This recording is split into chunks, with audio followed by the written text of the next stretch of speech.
I am an introvert, and a lot of people are always surprised when I tell them that, especially some of you beautiful, lovely viewers out there that come up to me in public.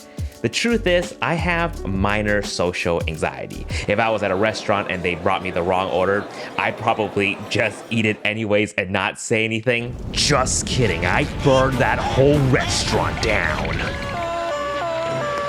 In all seriousness, I just got comfortable talking to the camera, but in a very specific place. Here, with no one else around, not even Vivian. So here's my guide for introverts on how to be comfortable on camera, including vlogging in public.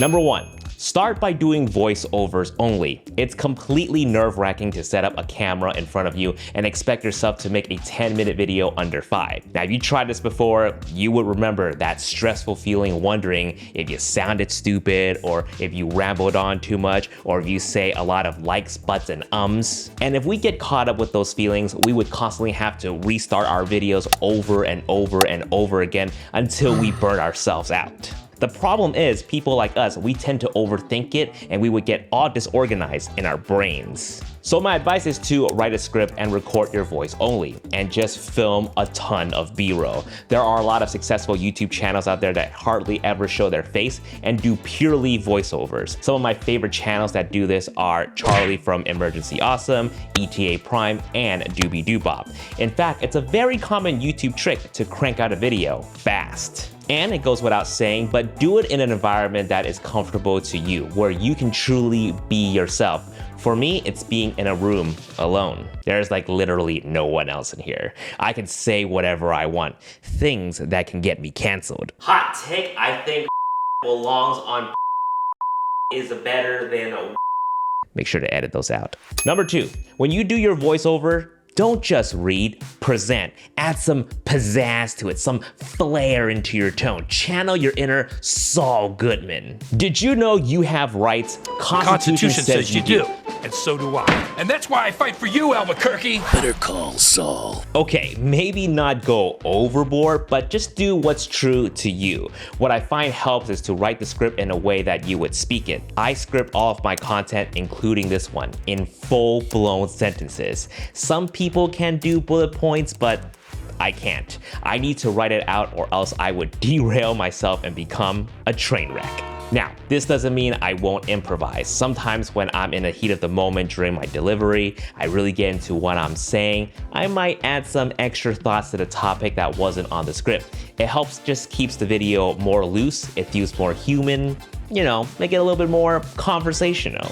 Number 3, establish your on-screen presence early. Especially if you want success further down the line, your face is your brand. People can copy your videos, but they can't copy your face. Unless they use a deepfake software. In that case, that's some serious level of identity thefting right there. But in all seriousness, if you want to be recognized and build a stronger connection with your audience, it does make it a lot more personable to show your face.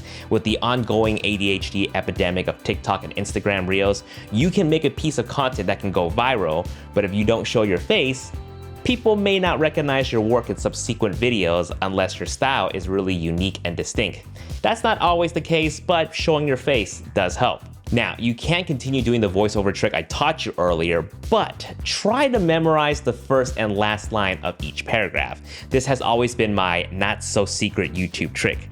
I would present the first line in front of the camera first, then bring up my iPad, deliver all of the stuff in the middle, put down the iPad, and end the last line on screen. Now, obviously, during the time I read the script, I would cover all that up with some B-roll. Voila, movie magic. And this is an effective way to build your on-screen presence while taking that stress away from having to memorize lines. Number 4, invest in a teleprompter. This has speeded up my workflow by 60%. It used to take me about an hour and a half to record my A-roll for one video, but now it takes me about 30 to 45 minutes. Having the script in front of me again just takes away some of that pressure of having to remember what to say while trying to be concise and to the point, and all at the same time trying to sound somewhat smart. I'll have a dedicated video talking about my teleprompter workflow soon. Subscribe to get notified when that drops. But not gonna lie, it's gonna feel a little weird when you first start using the teleprompter. You would have to get used to the scroll speed, or you can use a remote like me and just skip past some of the stuff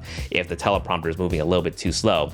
And you might start nitpicking that your eyes are moving up and down and across the screen, but don't be hard on yourself, you know? I used to feel fake for using a teleprompter because I used to believe that it would be better if I just memorized my script so that it would sound more natural. But it's not. It's a big waste of time. I was on and off teleprompters for the last 2 years. I kind of make it sound like a drug, but it's not. But I ultimately decided to fully incorporate it into my workflow now that I have editors, and it's just so much easier for them to just focus on grabbing the best takes rather than listening to me mess up my lines 100 times. Right, guys? Right? It's better, right? Hallelujah! Nowadays, I'm just way more focused on nailing my delivery rather than focusing on remembering what I need to say word for word. And I actually found solace in knowing that in the television world, the hosts of SNL and all those late night hosts do their monologues in front of a teleprompter. All right, number 5, vlogging in public. To be honest, I'm still getting used to it despite doing YouTube for about 7 years now. My social anxiety just creeps up whenever I talk to the camera alone in public. I'm always worried about what others are thinking when they walk by, and it just makes it so much worse when I'm not delivering my lines right and they see me for the fraud that I am. But honestly, it really just is all in our heads. Some people would glance at you, sure, but it's widely accepted to be FaceTiming on your phone anyways. What's different from talking in front of your camera? While vlogging in public gets easier and easier the more you do it, the easiest and fastest way to get over this hump is by bringing a friend along. It just makes it seem less stupid for some reason. Somehow 2 people hanging out where one person is talking to the camera is less weird than just one person talking to their camera alone. But at the end of the day, if you're really not comfortable with it, don't pressure yourself to have to vlog in public. Go back to square one. Do voiceovers. What you can do is shoot B-roll of yourself in public and use the voiceover you record later to convey your story. A successful video doesn't require you to be an amazing on-screen host. It just requires engaging storytelling. So work on that instead. Let me know in the comments down below if this video has helped you out, and if you really enjoyed it, you already know what to do. And if you want to further support my channel, just simply stick around and listen to what my sponsor Squarespace has to say. Squarespace is an all-in-one platform to create beautiful websites. No coding knowledge whatsoever.